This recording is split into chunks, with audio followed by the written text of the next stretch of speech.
Good morning friends, আশা করি প্রত্যেকেই খুব ভালো আছেন। এই মুহূর্তে সময় বলতে 2025 সালের সেপ্টেম্বর মাসের শেষ পর্যায়ে চলছে। এই সেপ্টেম্বর মাস কমপ্লিট হলেই বলতে গেলে উইন্টার সিজন কালচার শুরু হয়ে যায়। আর উইন্টার সিজন কালচার মানেই সামার ক্রপের তুলনায় উক্ত সময়টিতে চিংড়ির গ্রোথ তুলনামূলক স্লো থাকবে। এটা নিয়ে প্যানিক হবার কোনো প্রকার প্রয়োজন নেই। আপনি হয়তো থাম্বনেল পিকচার দেখে বুঝতেই পারছেন আজকের এই ভিডিওর মাধ্যমে আমি কি রিলেটেড আলোচনা করতে চলেছি। প্রথমেই উল্লেখ করি, বিভিন্নভাবে ব্যস্ত থাকার কারণে নিয়মিত ইউটিউব চ্যানেলে ভিডিও আপলোড করা হয়ে ওঠে না। তার সত্ত্বেও কাজের মধ্যে থেকে আপনাদের সঙ্গে আমার আয়ত্ত করা কালচার সংক্রান্ত প্র্যাকটিক্যাল নলেজ এই ইউটিউব চ্যানেল অথবা ফেসবুক পেজে আপনাদের সামনে তুলে ধরবার চেষ্টা করে থাকি। কালচার সংক্রান্ত যে সমস্ত প্র্যাকটিক্যাল নলেজ আমি আপনাদের সঙ্গে শেয়ার করি, আশা করছি কালচার করতে গিয়ে আপনাকে বিভিন্নভাবে হেল্প করে। তাই প্রত্যেকবারের মতো আজকের এই ভিডিওটিও আপনাকে গুরুত্বপূর্ণভাবে হেল্প করবে। স্কিপ না করে আজকের এই ভিডিওটি ধৈর্য সহকারে লাস্ট পর্যন্ত দেখতে থাকুন। হয়তো থাম্বনেল পিকচার দেখে আপনি বুঝতেই পেরেছেন যে আজকের এই ভিডিওর মাধ্যমে আপনাদের সঙ্গে আমি কি শেয়ার করতে চলেছি। ইউটিউব চ্যানেলে নতুন হয়ে থাকলে অতি অবশ্যই চ্যানেলটি সাবস্ক্রাইব করবেন। সাবস্ক্রাইব করার সঙ্গে সঙ্গে বেল আইকন প্রেস করে নোটিফিকেশান অল করে দেবেন। এর ফলে আমার আপলোড করা যে কোনো কন্টেন্টের নোটিফিকেশান সরাসরি আপনার কাছে পৌঁছে যাবে খুব সহজেই। তো চলুন আর বেশি দেরি না করে মূল টপিক নিয়ে বিস্তারিতভাবে আলোচনা করা যাক। সর্বপ্রথম সমস্ত অডিয়েন্সদের উদ্দেশ্যে জানাই বড়দের আমার প্রণাম এবং ছোটদের অনেক অনেক ভালোবাসা।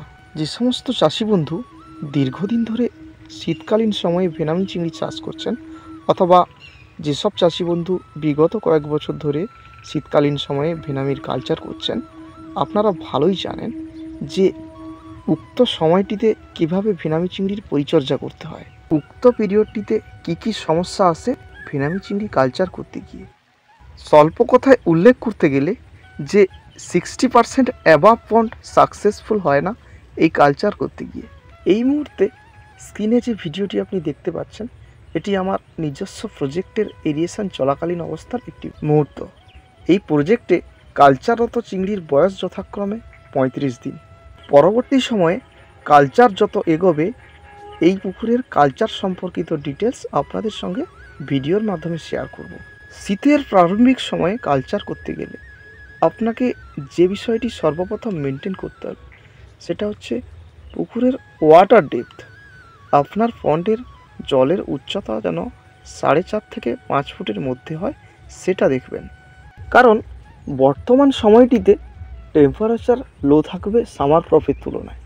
পরিবেশের তাপমান কম থাকা মানে কালচার পুকুরের জলের তাপমাত্রাও তুলনামূলক কম থাকবে। সুতরাং জলের উচ্চতা যদি কম থাকে তাহলে জলের তাপমাত্রা স্বাভাবিকের থেকে সামান্য কিছু হলেও বৃদ্ধি পায়। বর্তমান সময়ে যে সমস্ত কালচার পন্ডের চিংড়ির বয়স যথাক্রমে 35 দিন, কোনো কোনো পন্ডে 45 দিন অথবা 40 দিন কিংবা 50-55 দিনের মধ্যে রয়েছে। আমি যে সমস্ত পুকুর এই দ্বিতীয় ক্রপে দেখছি, প্রায় প্রত্যেকটি 10টি পুকুরের মধ্যে 5 থেকে 6টি পুকুরে একটি গুরুত্বপূর্ণ সমস্যা হচ্ছে যে চিংড়ি খসখসে হয়ে থাকা। যে সমস্ত চাষি বন্ধুর এই খসখসে রোগ ছাড়ানোর অভিজ্ঞতা রয়েছে, আপনারা হয়তো খুব ভালো করেই জানেন, অথবা যে সমস্ত চাষি বন্ধু এরকম সমস্যায় পড়েছেন তারা খুব ভালো করে জানেন যে উক্ত সময়টিতে চিংড়ি ঠিকমতো খাদ্য গ্রহণ করতে চায় না, যার জন্য চিংড়ির গ্রোথ তুলনামূলকভাবে ব্যাহত হয়। যার ফলস্বরূপ চিংড়ির ইমিউনিটি পাওয়ার কমে যায়, ইজি মল্টিং করতে প্রবলেম হয়, অনেক ক্ষেত্রে ছোট অবস্থাতেই আরএমএস চলে আসে। চিংড়ির এই খসখসে রোগ বেশ কয়েকদিন যাবৎ ধরে চললে একটা সময় আসবে কালচাররত চিংড়িগুলো রেড ভাইরাসে আক্রান্ত হবে।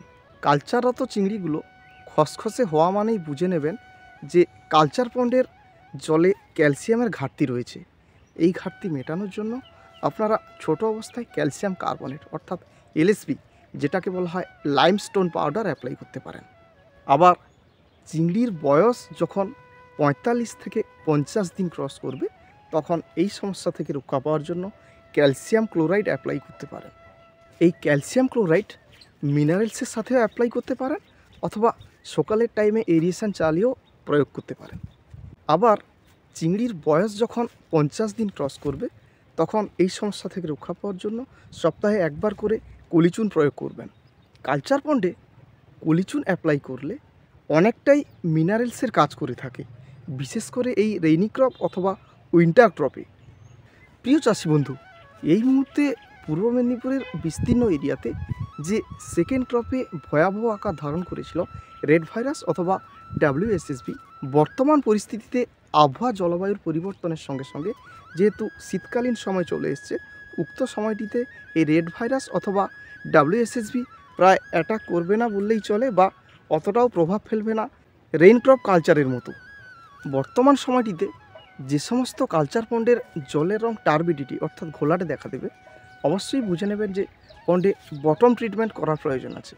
এই বটম ট্রিটমেন্ট করার উদ্দেশ্যে প্রথম অবস্থায় চিংড়ির বয়স যখন ছোট অর্থাৎ 30 দিনের মধ্যে থাকবে তখন LSP তার সঙ্গে H2O2 মিশিয়ে অ্যাপ্লাই করবেন।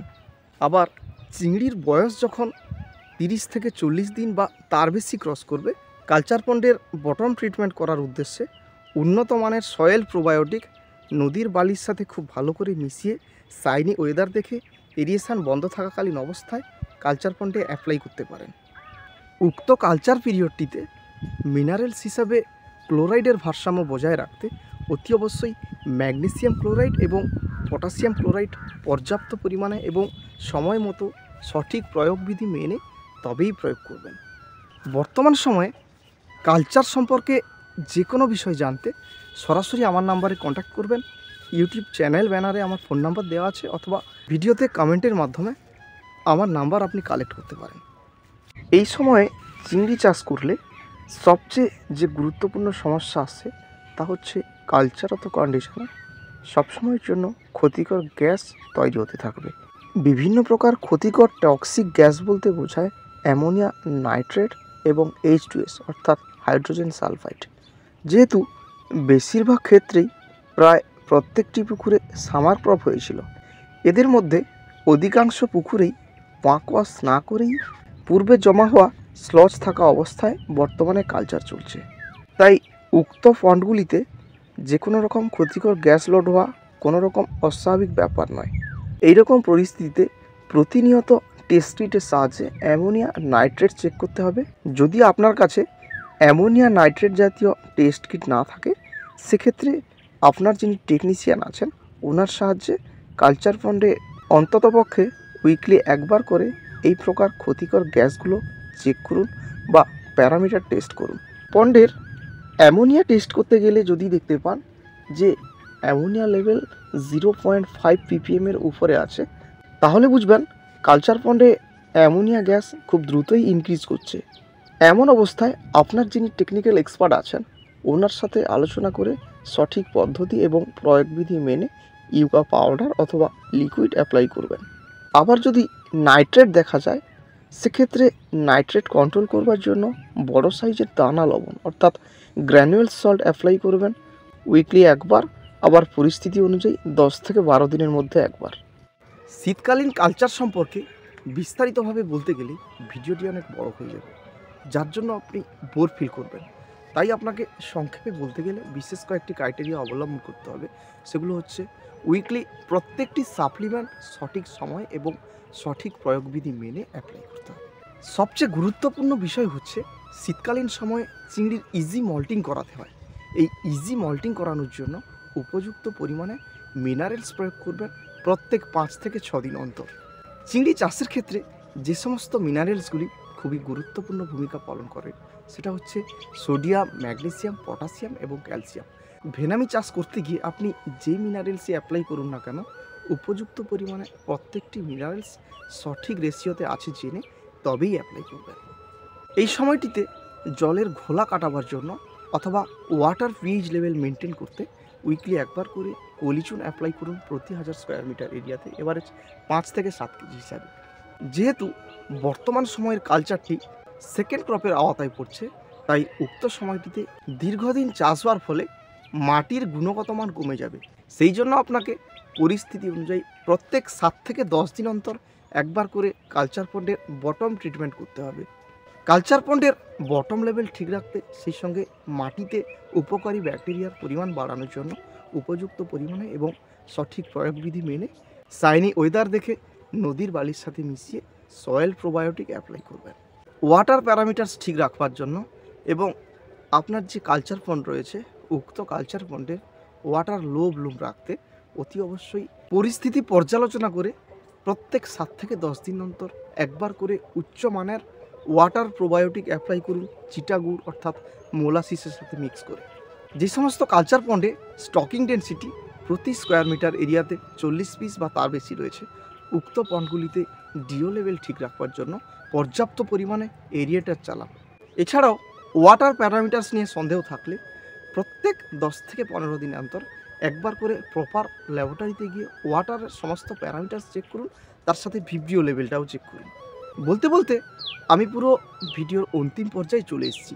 এই কালচার সংক্রান্ত যে কোনো বিষয় জানতে সরাসরি আমার নম্বরে যোগাযোগ করতে পারেন। আপনি হোয়াটসঅ্যাপের মাধ্যমে যোগাযোগ করতে পারেন অথবা সরাসরি কল করতে পারেন আমাকে। আপনি যদি চ্যানেলে নতুন হয়ে থাকেন অতি অবশ্যই চ্যানেলটি সাবস্ক্রাইব করুন। সাবস্ক্রাইব করার সঙ্গে সঙ্গে বেল আইকন প্রেস করে নোটিফিকেশান অল করে দিন। ভিডিওটি ভালো লাগলে অবশ্যই লাইক দিন। সঙ্গে কালচার সম্পর্কিত যে কোনো মতামত সরাসরি কমেন্টের মাধ্যমে আমার সাথে শেয়ার করুন। আজকের মতো এখানেই বিদায় নিচ্ছি। সবাই খুব ভালো থাকুন, সুস্থ থাকুন। Thank you, all the best, with love, Pabitra Das.